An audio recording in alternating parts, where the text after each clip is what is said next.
Hello and welcome to CWU TV News. Ballot papers for national strike action have been sent out to all 121,000 postal workers across the UK as the dispute between the Communication Workers Union and Royal Mail over the future and modernisation of the postal industry continues. Well, today we've heard the result of the National Industrial Action Ballot. It's delivered a very big yes vote, 76% in favour. On a 67% turnout. The reality is only 15% of members have actually voted no for strike action. Well, the option that we want to achieve more than anything is to reach an agreement with the employer. So what we'll be doing is getting back into negotiations with the employer. The fact that we've had the national ballot and the fact that other local industrial action has been taking place in recent weeks and the last couple of months, for the first time we're seeing the employer start to negotiate seriously. So we want to carry on with that. There'll be at least 10 days activity in negotiations before there's a need to press any buttons relating to a national strike. So we want to try and reach an agreement. For more information, please visit the CWU website at www.cwu.org. The 141st Trade Union Congress took place at the BT Convention Centre in Liverpool. This year's theme of jobs, justice and climate saw the CWU send a delegation of activists from across the country to take part in debates with members of the CWU National Executive, speaking on the week's key issues. Well, this is a gathering of all the unions in Britain to make policy for what is important to workers. So we'll be discussing things like Royal Mail, discussing Digital Britain, and we're galvanising support, and we've had a successful week. The people who come here representing telecommunication workers, only postal workers, here deciding the policies as lay members and members of our Executive Council, making policy that matters for the people who are members of the CWU. In my speech today to the conference, there's four main key points we're making in Digital Britain. Digital Britain, if it comes about, will reinvigorate the economy. It will bring jobs into the UK. So though it's jobs for us in the sector, what we actually produce through Digital Britain will be jobs in every other sector. So it's important for every other union to understand what we're trying to do, not just for ourselves as a union, but for every union. And so it's really important for UK PLC, for example.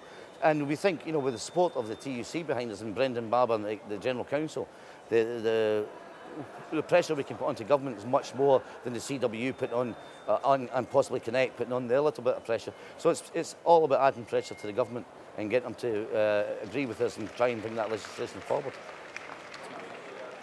Tomorrow I'll be speaking hopefully on the issue of climate change. Our view is that the government should be taking a much more direct involvement in these issues. Our union, together with a couple of other unions, particularly PCS, UCU and NUT, are setting up a Green Jobs Commission, because what we believe is the government relying on market forces, A, to deliver jobs in sustainable energy, sustainable transport, energy efficient homes. If left to the market, given the current recession, that's not going to happen. So we think now is the time for the government to directly intervene to create public sector jobs that deal with this issue here and now. The conference was also attended by Gordon Brown. CWU National Executive member Leslie McLean took the opportunity to ask the Prime Minister about the issue of the pensions deficit in Royal Mail. The question I'm going to ask Gordon Brown is when and how he intends to address the problems of the Royal Mail Pension Fund. It's costing hundreds of millions of pounds a year to plug this deficit, and that money could be used to modernise the company. Alvescot Lodge, the CWU's flagship education centre in the Cotswolds, has completed a major renovation to bring the much-loved facility up to scratch for 21st century learning. The accommodation block is now a self-sufficient, state-of-the-art, eco-friendly building. Environmentally friendly features have been central to the £1.5 million project, which was overseen by CWU Head of Education Trish Lavelle and completed with the official opening of the new accommodation block named the Levellers Wing by CWU Honorary Member Tony Benn. 1, 2, 3.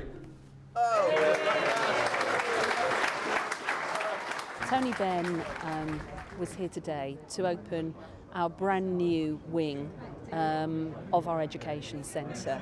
The Levellers Wing incorporates new bedrooms and a brand new restaurant. So really, it's improved the site enormously. Well, personally, I've got a lot of memories of this place. I started my education in this place in 1982, and now being the Deputy General Secretary, I wouldn't have been the Deputy General Secretary had I not had the education in the Alvescot Lodge.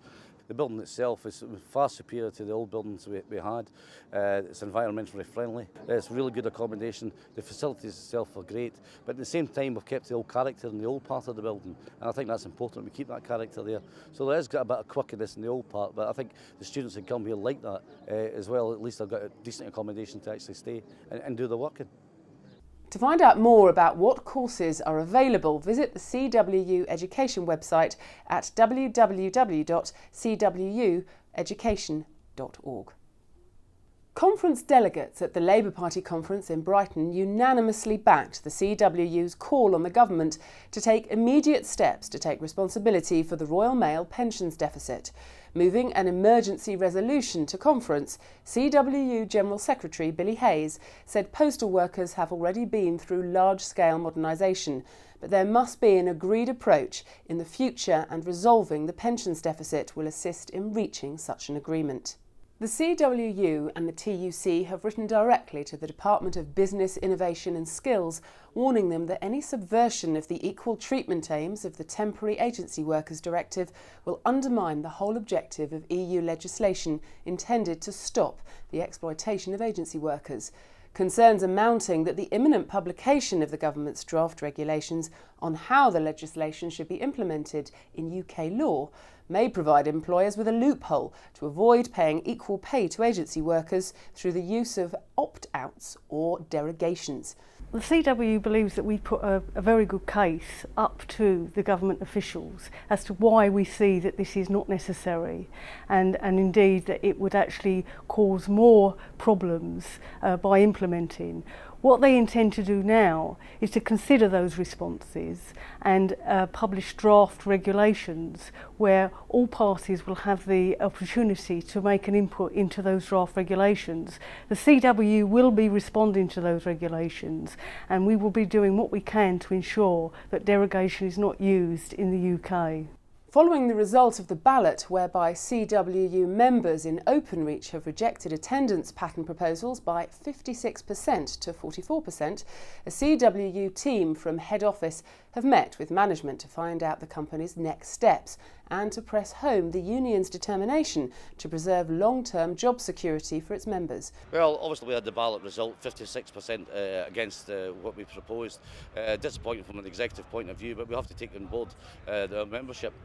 Since then we've had a branch forum, all branches attended that, and we've had a real understanding now of what that each and every branch feel around the country. The problem we've got is BT refuse to renegotiate on the terms of the actual agreement, the proposed agreement, and so we have to find a way through it. But I can make it quite clear to everyone, if the BT do move, or Openreach do move to cheapy these people out, we will ballot for industrial action, because that is the only course of action we can take.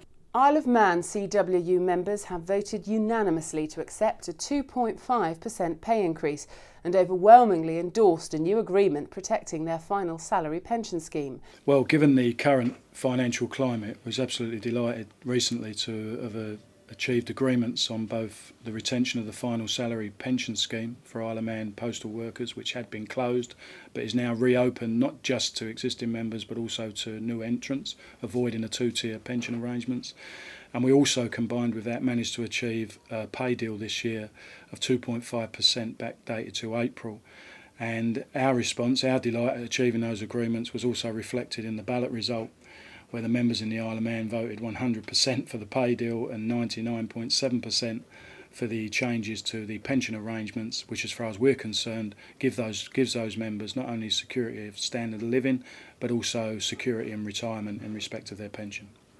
The Communication Workers Union has urged Orange and T-Mobile to act responsibly over job and efficiency implications of the proposed merger between the two companies.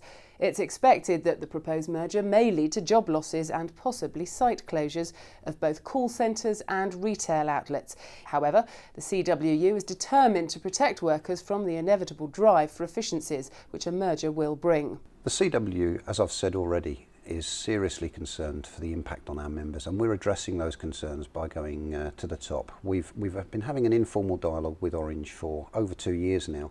On occasions we've met with Tom Alexander. As you know, Tom Alexander is designated as the new CEO of the merged company. We'll be asking for a meeting with him in the very near future. We're already in dialogue with the personnel management within Orange, and we would hope that at such a meeting we can express our concerns and we can get assurances for the future livelihood of our members and the staff in general within Orange and T-Mobile. The Post Bank Coalition, set up earlier this year by the CWU, has received backing from the Prime Minister Gordon Brown for a greater role for the Post Office in banking services during his speech to Labour Party conference. The Post Bank Coalition has already offered to work with Lord Mandelson's department on the next steps to setting up a post bank, and now hopes that the new bank can become a reality by the end of the year. I'm absolutely delighted with Gordon Brown's endorsement of a post bank for the British Post Office. I believe that we now need to ensure that the government delivers on this and that we need to work hard to push this through sooner rather than later. We don't want hollow words from the Prime Minister, we want action, and the CWU needs to play a strong role in delivering that, and all our energies from now on will be promoting the post bank and making it happen. For more information on any of these stories, please visit cwu.org or look at recent editions of the Union magazine, Voice. Thanks for watching.